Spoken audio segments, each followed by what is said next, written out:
সম্মানিত ভিউয়ার্স, আসসালামু আলাইকুম ওয়া রাহমাতুল্লাহি ওয়া বারাকাতুহু। আশা করি সবাই আল্লাহর অশেষ রহমতে ভালো আছেন, সুস্থ আছেন। এই চ্যানেলে আর একটি নতুন গুরুত্বপূর্ণ ভিডিওতে আপনাদের সবাইকে স্বাগতম। আজকে আলোচনা করব পঞ্চম গণবিজ্ঞপ্তিতে চূড়ান্ত সুপারিশ না পাওয়াদের করণীয় জানালো এনটিআরসিএ। বিস্তারিত থাকছে ভিডিওতে। এই ভিডিওটি দেখার আগে যারা এই চ্যানেলে একদম নতুন তারা অবশ্যই চ্যানেলটি সাবস্ক্রাইব করে পাশে থাকা বেল আইকনটি প্রেস দিন। আর যারা ইতিমধ্যে সাবস্ক্রাইব করেছেন তাদেরকে জানাই অসংখ্য ধন্যবাদ।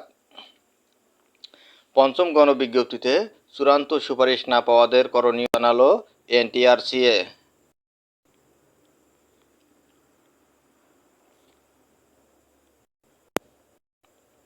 পঞ্চম গণবিজ্ঞপ্তিতে নিয়োগের প্রাথমিক সুপারিশ পেলেও চূড়ান্ত সুপারিশ থেকে বাদ পড়েছেন প্রায় ২৫০০ প্রার্থী, যাদের অধিকাংশই প্রয়োজনীয় কাগজপত্র জমা দেননি বলে জানা গেছে।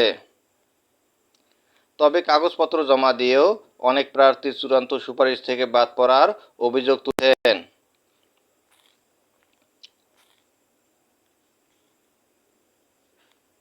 নিবন্ধনধারীরা বলেছেন, বেসরকারি শিক্ষক নিবন্ধন ও প্রত্যয়ন কর্তৃপক্ষের এনটিআরসিএ চাহিদা অনুযায়ী সকল কাগজপত্র জমা দিয়েও বাদ পড়েছেন তারা। প্রাথমিক সুপারিশের পর চূড়ান্ত সুপারিশ থেকে বাদ পড়ায় ভেঙে পড়েছেন তারা। দ্রুত এ বিষয়ে এনটিআরসিকে ব্যবস্থা নেওয়ার অনুরোধ জানিয়েছেন ভুক্তভোগী শিক্ষকরা। প্রার্থীদের এসব ভোগান্তির বিষয়ে জানতে চাইলে এনটিআরসিএর সচিব ওবায়দুর রহমান আজ রোববার দ্য ডেইলি ক্যাম্পাসকে বলেন, কিছু প্রার্থীর ক্ষেত্রে সমস্যা দেখা দিয়েছিল, আমরা সেটি সমাধান করে দিয়েছি। এখনও যাদের সমস্যা রয়েছে দ্রুত একটি লিখিত নিয়ে এনটিআরসিএতে আবেদন জমা দিতে হবে। এরপর সেটি যাচাই করে প্রয়োজনীয় ব্যবস্থা নেওয়া হবে।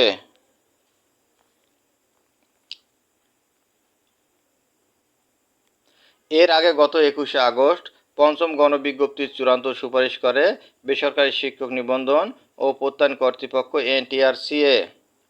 এক বিজ্ঞপ্তিতে সংস্থাটি জানিয়েছে, পঞ্চম গণবিজ্ঞপ্তিতে আবেদনকৃতদের মধ্যে কাগজপত্র যাচাই শেষে